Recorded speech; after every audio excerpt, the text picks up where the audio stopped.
Hey, what's up guys? I hope you are doing well. In today's video we are going to talk about the move tool. It's here. What we can do, it's that we can click on this and come to here.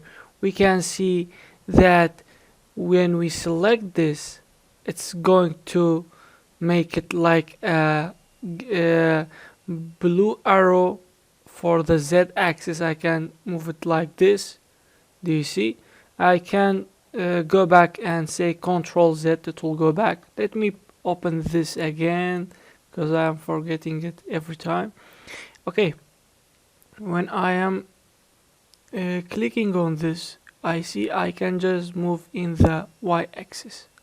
This one for the Z axis, this one for the X axis. Do you see? But we can see that we can select this one, this circle inside of it, like we move it like this.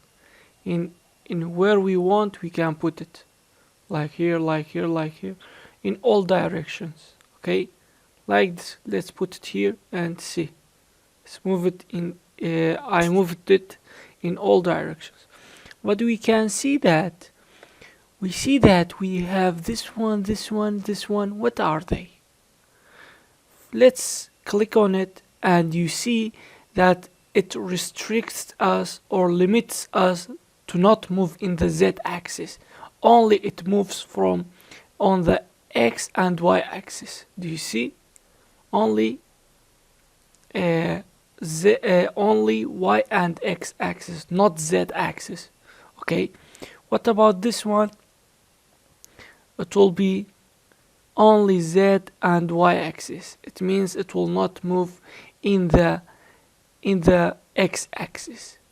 You see, for example, if I put this here, you see it didn't move from X axis. If I put it like this, let me put this here, you see even didn't move because it limits us. When I click on this color, it means this one will be limited. When I click on the blue one, it means the Z axis will be locked.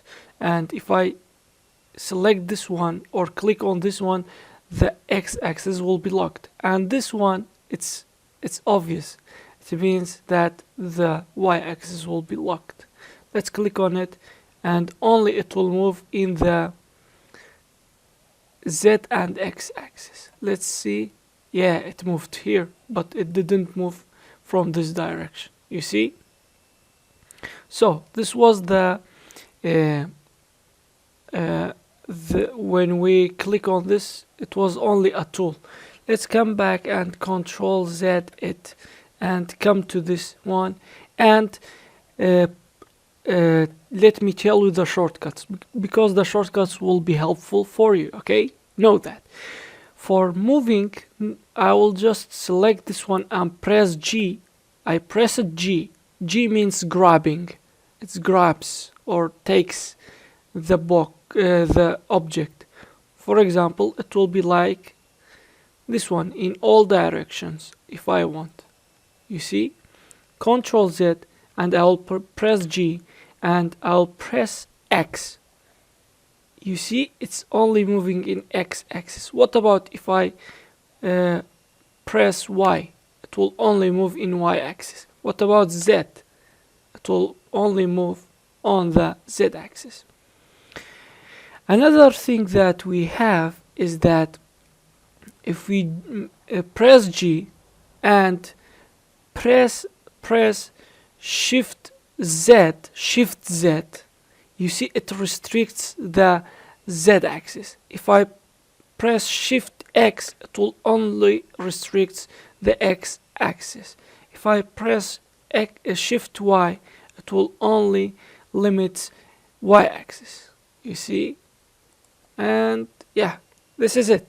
I hope it was helpful, and see you in the next video. Goodbye.